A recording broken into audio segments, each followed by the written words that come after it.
क्या सच में अयोध्या में बने राम मंदिर की कहानी भगवान श्री राम के बैकुंठ लौट जाने से शुरू हो गई थी? क्या है राम मंदिर का इतिहास? आखिर क्यों भगवान श्री राम को अपनी ही जन्मस्थली के लिए 500 साल का इंतजार करना पड़ा? कौन थे कोठारी ब्रदर्स? आखिर क्यों 134 साल तक राम मंदिर का केस चला? जानेंगे अयोध्या में बने भव्य राम मंदिर की कहानी शुरू से अब तक आज की इस वीडियो में, इसलिए वीडियो में आखिर तक बने रहें। दोस्तों, ये तो हर कोई जानता है कि 22 जनवरी 2024 को अयोध्या में भगवान श्री राम के भव्य मंदिर का भव्य उद्घाटन होने जा रहा है, जिसमें देश के प्रधानमंत्री सहित राजनेता, बॉलीवुड हस्तियां, कई देशों के राष्ट्र नायक और वीआईपीज मौजूद रहेंगे। 25,000 हवन कुंड होंगे, 108 फीट लंबी अगरबत्ती, टन वजनी घंटा और हजारों दीपक जलाए जाएंगे। लेकिन बहुत कम लोग जानते हैं कि अयोध्या के राम मंदिर की शुरुआत तो भगवान श्री राम के बैकुंठ लौट जाने के बाद ही हो गई थी। जी हाँ, सही सुना आपने। दरअसल मर्यादा पुरुषोत्तम राम के बैकुंठ लौट जाने के बाद उनकी 44 पीढ़ियों ने अयोध्या में राज किया। भगवान श्री राम के पुत्र और कौशाम्बी के महाराजा कुश ने अयोध्या में एक मुख्य राम मंदिर के साथ ही कई छोटे छोटे राम मंदिरों का निर्माण करवाया, जिनका जिक्र हमें कालिदास के ग्रंथ रघुवंशम में भी मिलता है। लोमेश रामायण में भी इस बात का जिक्र है कि कुश ने ही अपने पिता यानी कि भगवान श्री राम की जन्मभूमि पर पत्थरों के खंभों वाले मंदिर का निर्माण करवाया, जो समय के साथ साथ जर्जर होते चले गए। जिसके बाद 57 ईस्वी के आसपास उज्जैन के राजा विक्रमादित्य ने इन मंदिरों का निर्माण करवाया और इसका वर्णन हमें भविष्य पुराण में भी मिलता है। राजा विक्रमादित्य श्री राम के परम भक्त थे, इसलिए उन्होंने एक भव्य राम मंदिर के साथ साथ सरयू नदी के लक्ष्मण घाट को आधार मानकर 360 के करीब अन्य मंदिरों का निर्माण भी करवाया। समय बदलता गया और इन मंदिरों के पुनर्निर्माण में पुष्यमित्र शुंग जैसे राजाओं ने सहयोग दिया।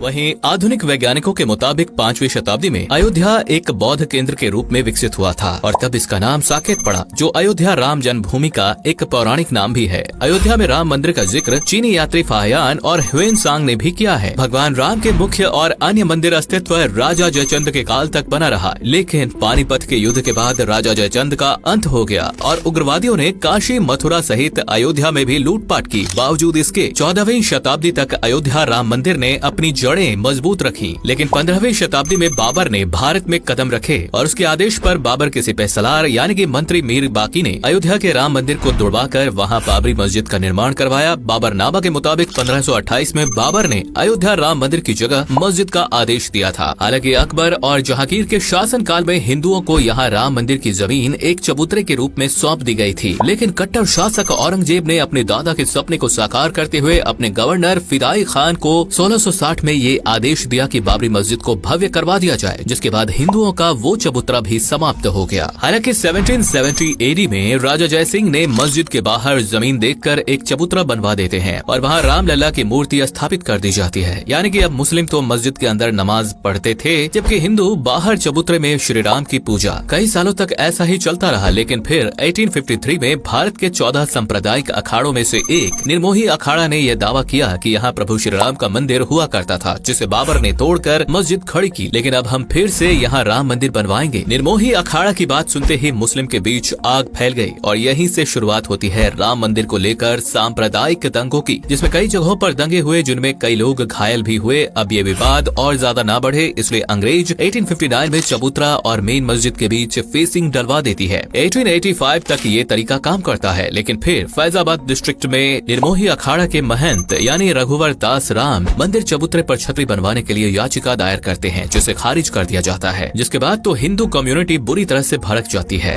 और पूरे देश में दंगों की लहर शुरू हो जाती है, जिन्हें रोकने के लिए अंग्रेजी हुकूमत ये फैसला करती है कि मस्जिद को सिर्फ जुम्मे की नमाज के लिए खोला जाएगा, वैसे ये बंद रहेगी। इसी बीच सुन्नी वक्फ बोर्ड अपना राग गाने लगा। 1944 में इसे सुन्नी प्रॉपर्टी डिक्लेयर कर दिया गया, क्योंकि बाबा सुन्नी मुस्लिम था। आजादी तक छोटे मोटे विवाद हुए और 1947 में देश आजाद हो गया, जिसके बाद 23 दिसंबर 1949 को कहानी में एक जबरदस्त ट्विस्ट आया। असल में इस दिन मस्जिद के अंदर भगवान श्री राम की प्रतिमा पाई गई, वो भी अचानक से, जिसके बाद हिंदुओं का जोश और जुनून बढ़ गया। वहीं मुस्लिम में गुस्सा और दोनों कम्युनिटी को शांत करने के लिए इसे विवादित प्रॉपर्टी मानकर ताला लगवा दिया गया, जिसका रिजल्ट ये हुआ कि ढांचे के अंदर तो नमाज रुक गई, लेकिन बाहर पूजा पाठ होते रहे, इसलिए विवाद घटने की जगह और बढ़ता चला गया। 1950 में पहली बार गोपाल विशारद और रामचंद्र दास ने फिरोजाबाद में 2 अर्जियां दाखिल करते हुए मंदिर में पूजा और मूर्तियों को मस्जिद में ही रहने की मांग की। 1959 में निर्मोही अखाड़ा की तरफ से भी एक अर्जी डाली गई। वहीं 1961 में सुन्नी वक्फ बोर्ड ने इन दोनों के खिलाफ अर्जी दायर करते हुए ढांचे पर अपना हक बताया। समय गुजरा और 1980 का वो समय आया जब बीजेपी का गठन हुआ और राम मंदिर का मुद्दा राजनीतिक गलियारों को मजबूती देने लगा। 1984 में एक धर्म संसद बुलाई जाती है, जिसमें बीजेपी के बड़े नेता जैसे कि लाल कृष्ण आडवाणी, मुरली मनोहर वगैरह शामिल थे। इस मीटिंग में विश्व हिंदू परिषद के प्रेसिडेंट